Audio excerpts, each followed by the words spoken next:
Hi there, everyone. My name is Prerak Juthani. I'm a third-year internal medicine resident, and I wanted to talk today about 5 tips for work-life balance in residency. And this is a topic that I was thinking a lot more about because I almost feel like there is no such thing as work-life balance, period. But specifically in residency, it can be really tough to find a good balance between the two. I still don't feel like I have a perfect grasp on this, but there are a few lessons I've learned along the way that I would love to pass on and see if this is helpful for you. Of course, if you have any tips, drop them in the comments and we'll definitely be sure to exchange ideas. So with that being said, let's get through all 5 of them. And with each of these, I'm going to include pictures because as always, I think it's very important for you to be able to see that I try to practice what I preach. So the first one is, before starting residency, or even if you have an off day in residency, it's very important for you to determine what means the most to you. And the reason why this is important is because we are so involved in medicine that sometimes that can take over our entire life. But there are other things that clearly mean a lot to us outside of medicine. And while it is very important to remain dedicated to medicine as a profession, there are other things that make up who you are, and it's important to not lose sight of those things. There are probably things that bring you emotional joy. There are probably things that make you personally very joyful. And as you start residency, remember what those things are because you don't want to lose them. So for example, for me, the things that bring me a lot of emotional joy are actually being able to spend time with my dog and my girlfriend as well as my family. The things that bring me a lot of additional personal joy is the joy of running, being able to be outside a lot, because specifically I've been running for most of my life and I knew that was not something I wanted to negotiate on when I started residency. And similarly, if someone asked me what I did for fun, I would say I like reading and I also like, running and being outdoors. So those are things that I often ask myself to really understand what means the most to me. And then above all else, I think people are an unchangeable part of everyone's life. There are people in your life that are either in medicine or outside of medicine, and if they're outside of medicine, we need to make time for them. So if you know who those people are, you need to make non-negotiable time for them. But now that you've asked yourself these questions, the second tip is going to have to do a lot more with ensuring that you make goals for these specific things, because that can help you make time for them as you proceed. Just by asking yourself these questions, you also know that you want to make these things non-negotiable, and I'm going to give you strategies for how to do that. But with that being said, here are just some of the pictures. I knew that family was a big deal for me, so I was able to be a best man for one of my best friend's weddings. So friendships were a big deal for me. So these are photos from my wedding for one of my friends I just went to this last weekend, and this is the wedding of another friend I went to last year. And similarly, I knew family was a big deal for me. Specifically, I matched at Stanford because I knew it would be close to home. So to this day, I actually still go home, my home with my parents for dinner at least once a week. And this is, again, it's almost like a shift. I treat these things as part of my life. And I say like, hey, I have to go home for dinner at least once a week. So if it comes at the expense of something else, so be it. But these are the non-negotiables that I've done. You may be wondering, hey, Prerak, it's nice and all to make these goals, but how do I actually make time for them and how do I integrate them into my schedule? Well, the way I have tried to do that, and this is something that has worked really well for me, is to create goals for the interest that I know I want to make time for. Just like in medicine, the reason why we're able to go so far in medicine is because we have a very sequential way of addressing things, right? We have a shift, we pre-round, we round, we then implement the plan.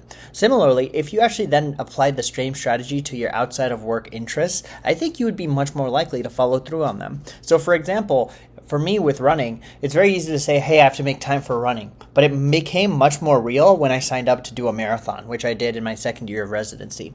And by signing up to do a marathon, it's almost like signing up to do another long-term task. You have to plan for it. You have to make sure you're doing the workouts. And by actually having the marathon on my timeline and knowing that I actually had to fly to LA to do this, it became much more real for me. And so I knew that I needed to get training in, and I knew I needed to run X amount of time because I had this big event coming up.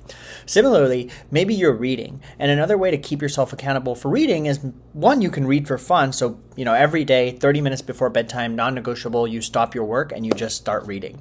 That's fine. But another thing that I've also found was really helpful for me is we actually have a book club.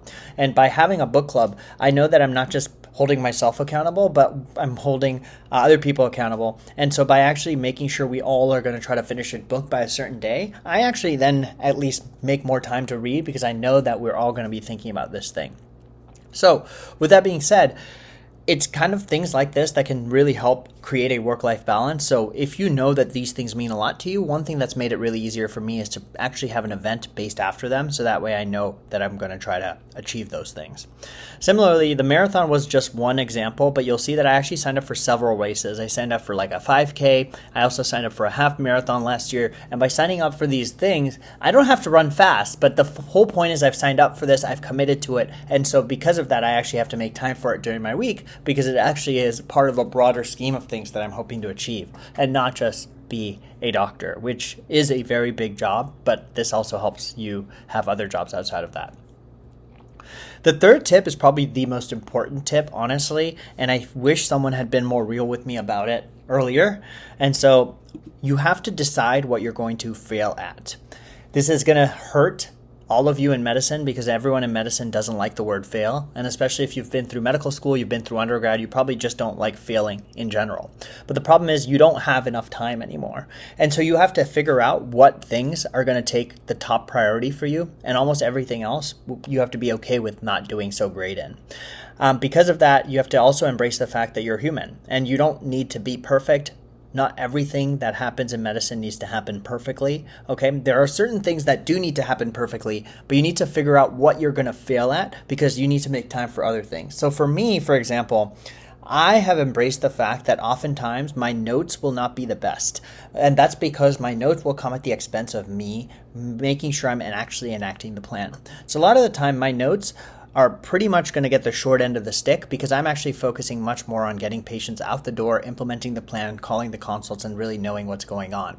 And by doing that, I have decided I've made a very conscientious effort that this is something that I will be okay if it's not the best because I know that I'm putting my time into other things.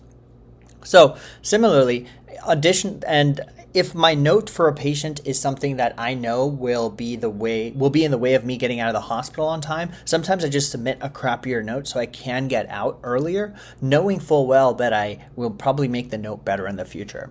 This tip actually comes from this book called 4,000 Weeks, Time Management for Mortals, and it's particularly really enlightening because it basically forces us to acknowledge that we only have so much time in a day and we cannot always be perfect at everything. And once you acknowledge that we can't be perfect at everything and you pick a few things that you know you want to do really well and you're okay with not being as well or doing as well in some other things, you'll realize it actually frees you up a little bit more. Sometimes when you acknowledge that this isn't going to be your best work, it's very liberating because it makes you realize like, hey, I am human. This is something I will probably improve on if I have time, but I just don't have the time. And so this is not where I'm going to focus my energy. The really other great part at Stanford is that we have these pins called I Am Human. I wear this pin on my name tag as a reminder because, as I said, it's impossible to be perfect all the time. We are going to try our best to do whatever we can, but I have made my priorities very clear, and by having those priorities clear, you actually can free up time for things that are important to you. Here's another very easy way to kind of decide what you're going to fail at or make less prioritized. The one easy way to do it is to create an open list of to-do items and a closed list. An open list of to-do items is the non-ending list of things that you will have to do, and I guarantee you it's going to be infinitely long. Mine right now is 114 items. That is my open list of to-dos that I have to do. This includes everything, maybe responding to emails, catching up on work, whatever it is. And then there's actually a closed list that I have. A closed list means there's only 10 slots on it, and you cannot add more things to that list until you cross something off of it.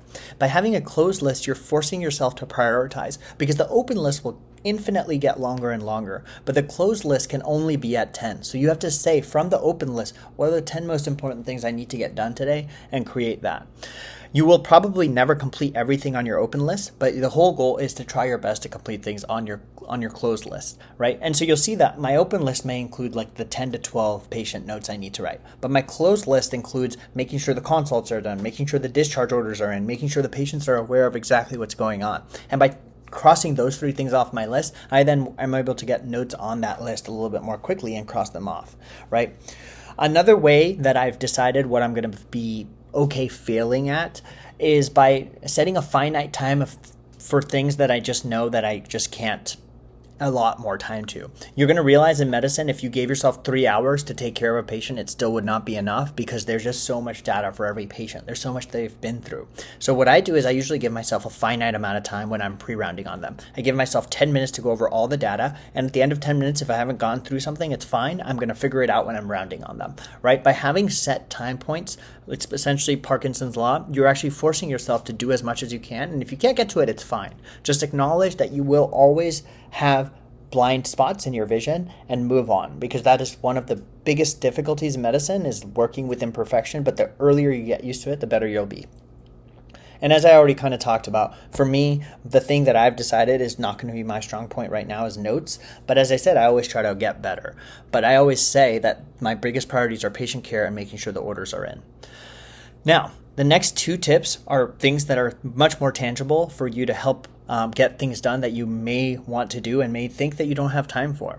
And the 4th tip is to leverage dead time. This is something I was doing even as an undergrad at Berkeley, where if I was walking to classes, I was either doing flashcards or listening to a podcast or listening to an audiobook. And now that I'm a resident, there is actually still quite a bit of dead time in my day, whether that's driving to work, being stuck in traffic. Sometimes I'm going from one end of the hospital to the other end, which sometimes takes 15 minutes. And during those moments of dead time, what I usually like to do is catch up on email.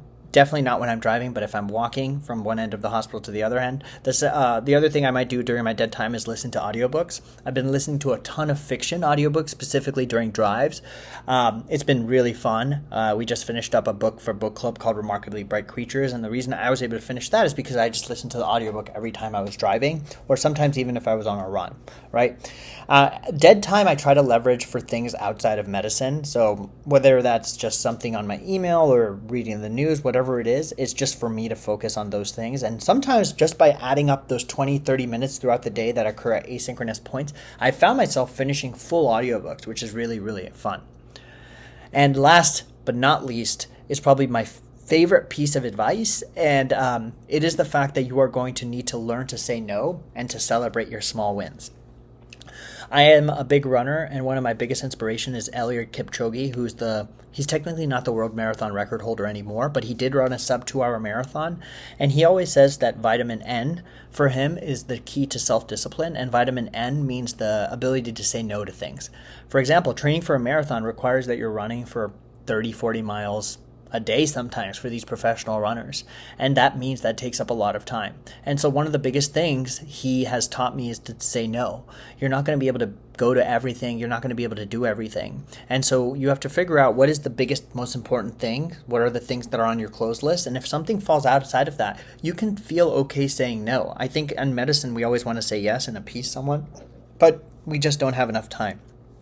Similarly, there's also been some key pieces of research that show that we should celebrate small wins. So even on days where I feel like I haven't done anything because my open list is still 200 pieces long, I still create a list of things I have done because it still makes me acknowledge the fact that, hey, I did my best. This is what I did get done. And sometimes I do include stupid stuff on there too, like brushing my teeth or doing the laundry, because even small tasks like that add up. And just acknowledging that you did do something, even though you could have easily just stayed in bed and done nothing today, is good on you. And that in and of itself deserves acknowledgement.